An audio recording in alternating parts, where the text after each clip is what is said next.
आज हम दो टॉपिक कवर करने जा रहे हैं। एक है टैक्सेशन और दूसरा tax planning by mutual funds. पहले हम टैक्सेशन को कवर कर लेते हैं कि जब हम म्यूचुअल फंड्स को सेल करते हैं, उसकी यूनिट्स को रिडेम्पशन करते हैं, तो हमें कितना टैक्स पे करना होता है। तो इसमें दो पार्ट आपको समझने पड़ेंगे कि कुछ म्यूचुअल फंड्स जो होते हैं वो इक्विटी बेस्ड होते हैं या इक्विटी म्यूचुअल फंड्स उन्हें कहते हैं, और दूसरे टाइप के जो होते हैं वो डेट होते हैं। एक तीसरे टाइप का भी फंड्स होते हैं जिन्हें हाइब्रिड कहते हैं या बैलेंस्ड फंड कहते हैं, जिसमें कुछ पोर्शन इक्विटी में इन्वेस्ट किया जाता है और बचा हुआ पोर्शन डेट में इन्वेस्ट किया जाता है। तो इन तीनों के ही जो टैक्स हमें पे करना पड़ता है वो अलग अलग तरीके से करना पड़ता है। पहले तो आपको ये देखना होगा कि टैक्स जो पे होता है वो इस पे डिपेंड करता है कि जो आपका प्रॉफिट है जो आपको गेन हुआ है वो शॉर्ट टर्म है या लॉन्ग टर्म है। तो जब म्यूचुअल फंड्स की यूनिट्स एक साल से पहले परचेस करने के एक साल के पहले ही सेल कर दी जाती है और अगर उस पर आपको प्रॉफिट हो रहा है, गेन हो रहा है, तो उसे शॉर्ट टर्म गेन कहते हैं।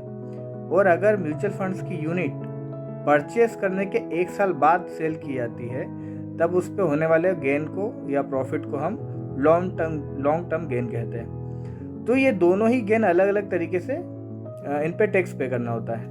जो सबसे पहले हम इक्विटी फंड्स को ले लेते हैं। इक्विटी फंड्स में अगर आपको शॉर्ट टर्म गेन है, मतलब आपने यूनिट्स परचेस करी, इन्वेस्टमेंट किया और एक साल के पहले सेल कर दिया। हालांकि देखिए ऐसा बहुत कम होता है। जब भी आप म्यूचुअल फंड में इन्वेस्टमेंट के बारे में सोचें तो हमेशा ये कमिट करके आए कि यहाँ 3-4 साल एटलीस्ट आपको उस इन्वेस्टमेंट को बना के रखना है, क्योंकि तभी आपको कुछ उसमें रिटर्न मिल पाता है, या वो रिटर्न मिल पाता है जिससे कि आप जिसकी की एक्सपेक्टेशन में आप यहाँ आए थे।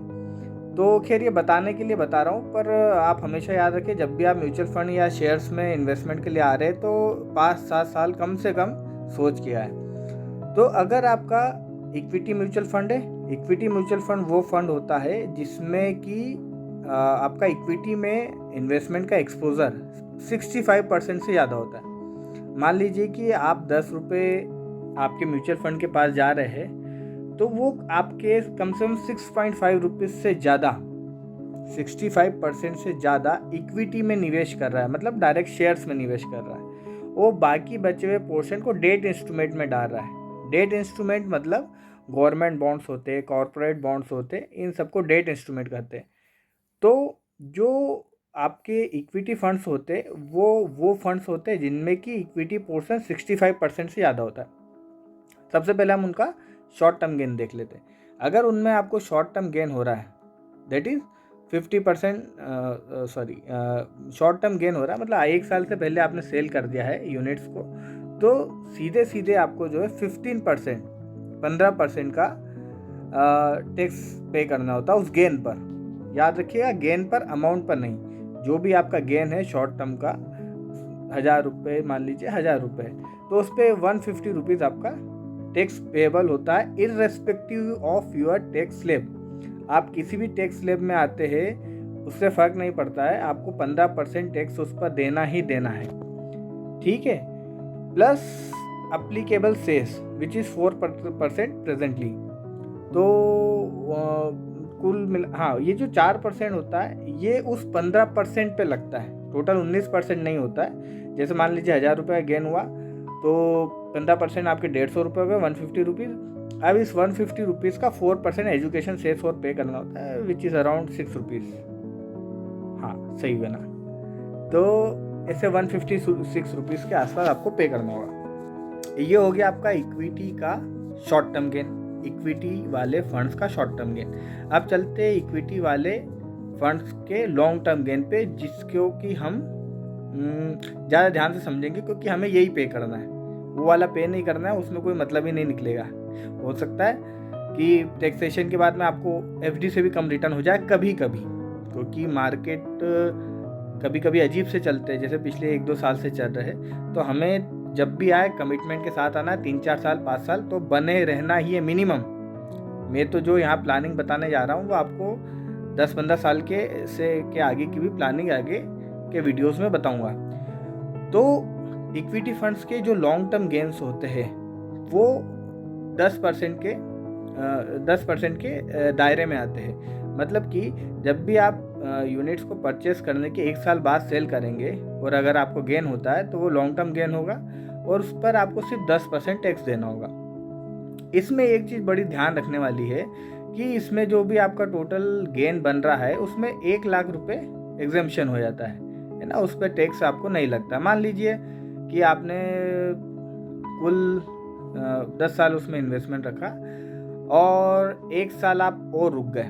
मेरी बात थोड़ा सा ध्यान से समझना, 1 साल आप और रुक गए, ठीक है, आपने 10 साल बाद इन्वेस्टमेंट बंद कर दिया, 10वें साल के बाद आप और रुक गए, तो जो 10वें साल की आखिरी मंथ में आपने जो यूनिट्स परचेस करी थी उसको 1 साल और बीत गया होगा, है ना।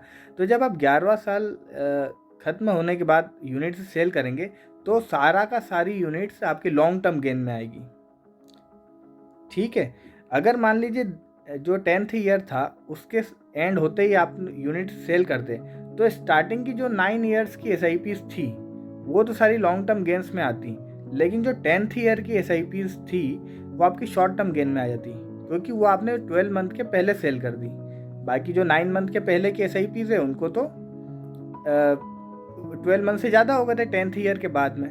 तो ये चीज़ ध्यान रखना है कि ये शॉर्ट टर्म ऐसे होता है, लॉन्ग टर्म ऐसे होता है। अच्छा, मान लीजिए कि 10 साल आपने उसमें निवेशित रहे, आपका टोटल मान लीजिए आपने 8 लाख रुपए उसमें निवेश कर दिए, आपके 10 साल बाद उसका वैल्यू मान लीजिए 30 लाख रुपए निवेशित, उसका जो वैल्यू बन रहा है 30 लाख रुपए। अब इसमें टैक्सेशन में ये लॉन्ग टर्म में आएगा, आपने 11th ईयर के बाद सेल करे तो आप इसमें ध्यान रखें कि जो शुरू के 8 लाख है, 30 लाख में से 8 लाख तो आप निकाल दीजिए, वो तो आपका मेन अमाउंट है, प्रिंसिपल अमाउंट, इन्वेस्टेड अमाउंट, उस पर टैक्स नहीं लगता है, वो छोड़ दीजिए। कितना बचा? 22 लाख। 22 लाख में से 1 लाख और निकाल दीजिए, 1 लाख का एग्जेम्पशन होता है, तो अब आपके पास बचा 21 लाख रुपए। इस 21 लाख रुपए पे आपको 10% टैक्स देना होता है ना। तो आप यहाँ देख सकते हैं कि गवर्नमेंट भी चाहती कि आप थोड़ा लंबे टाइम तक इसमें निवेशित रहे, क्योंकि यहाँ उन्होंने 1 लाख को भी छोड़ दिया और टैक्स का जो परसेंटेज है वो 10% रखा है और वहाँ पर शॉर्ट टर्म में उन्होंने 15% रखा है।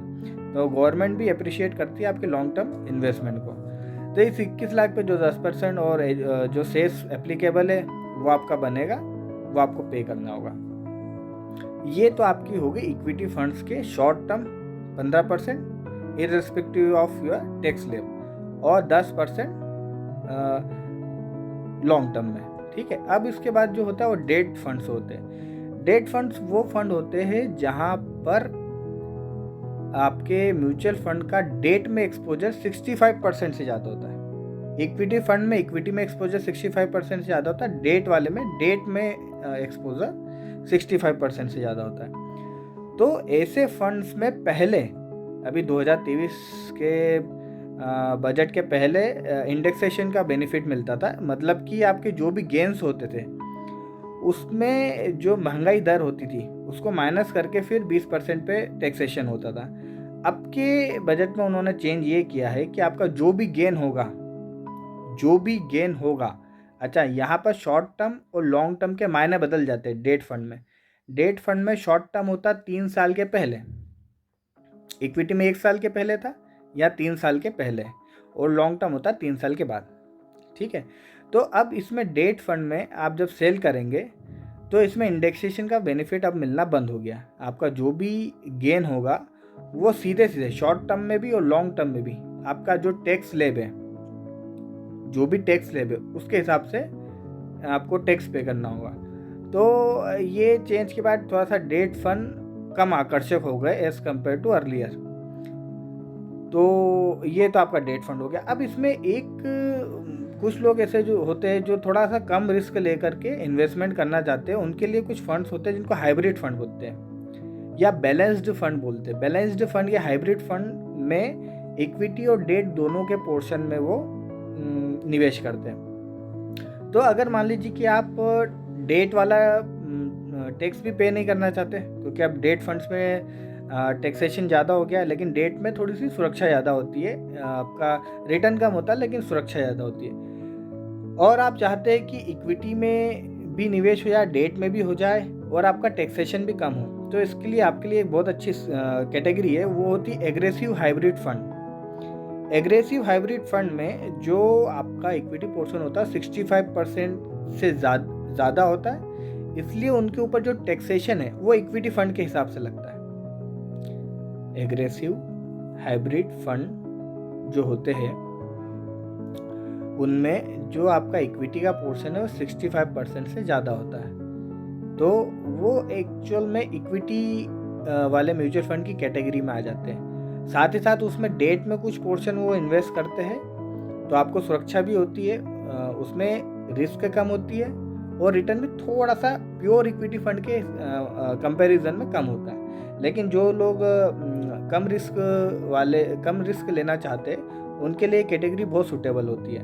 एक तो आपको प्योर डेट फंड से लगभग डबल रिटर्न मिल जाएगा, क्योंकि डेट फंड 6% से ज़्यादा नहीं देते, 6% 7%। लेकिन जो आपके ये इक्विटी हाइब्रिड फंड है एग्रेसिव वाले कैटेगरी के, ये 10, 11, 12, 13% का रिटर्न भी दे देते हैं, और इनका टैक्सेशन भी आपको इक्विटी कैटेगरी के हिसाब से 10% के हिसाब से देना पड़ता है, टैक्स आपके टैक्स स्लैब के हिसाब से नहीं देना पड़ता है। तो ये एक विन विन सिचुएशन है। ये तो आपका सारे कैटेगरी के टैक्स इम्प्लीकेशन होगा, आपको रिडेम्पशन पे कितना टैक्स पे करना होगा। अब एक छोटा सा देख लेते हैं टैक्स प्लानिंग। अभी लास्ट डेट है ITR फाइलिंग की 2-3 दिन बाद, तो आप नेक्स्ट ईयर से थोड़ा सा ये जो आपकी टैक्स प्लानिंग हो ठीक से करें। उसके लिए एक छोटा सा मैं बता देता हूँ। कुछ म्यूचुअल फंड ELSS की कैटेगरी में आते हैं, जिनका मतलब होता है इक्विटी लिंक्ड सेविंग स्कीम। ये फंड्स आपके ATC के तहत जो है इनमें टैक्स का रिबेट मिलता है। मतलब कि मैं इनको इसलिए प्रीफर करने का बोलता हूँ क्योंकि आपके जो ATC की कैटेगरी है उसमें जितने भी इंस्ट्रूमेंट है, PPF, SSA, सुकन्या समृद्धि और भी दूसरे जो इंस्ट्रूमेंट्स है, पोस्ट ऑफिस की सेविंग स्कीम, आपकी टैक्स सेवर FDs, इनमें जो रिटर्न है वो 7, 7.5 या 8% से ज़्यादा नहीं होता। दूसरा, इनका लॉक इन पीरियड PPF में देखिए 15% होता है, उसमें कुछ बीच में निकालने का ऑप्शन है, लेकिन उसकी शर्तें बड़ी कड़ी है। तो इस कैटेगरी में अगर आप देखें तो ELSS बहुत बेहतर मुझे मालूम होता है। वो इसलिए क्योंकि इसका लॉक इन पीरियड सिर्फ 3 साल है, विच इज़ लिस्ट। ओके, तो जो कि भी कैटेगरी आप जो इस कैटेगरी में सारे इंस्ट्रूमेंट देखेंगे उसमें सबका लॉक इन पीरियड इससे ज़्यादा ही है। तो आप एक बहुत बेहतरीन विकल्प है आपके पास में। इसमें ATC के तहत छूट मिलती है, वही 1.5 लाख रुपये, 1,50,000 तक की आप इसमें रिबेट उसमें मिल जाएगी आपको। और सबसे अच्छा ये है सिर्फ 3 साल तक का लॉक इन पीरियड है। ठीक है, इसको मैं एक नेक्स्ट वीडियो में और डिटेल में कवर करूँगा, क्योंकि थोड़ा सा इसको समझना ज़रूरी है कि ये जो लॉक इन पीरियड है वो पर SIP होता है या पर इन्वेस्टमेंट होता है। तो नेक्स्ट वीडियो में हम इसको और थोड़ा डिटेल में समझेंगे। अभी के लिए इतना ही। जय हिंद, जय भारत।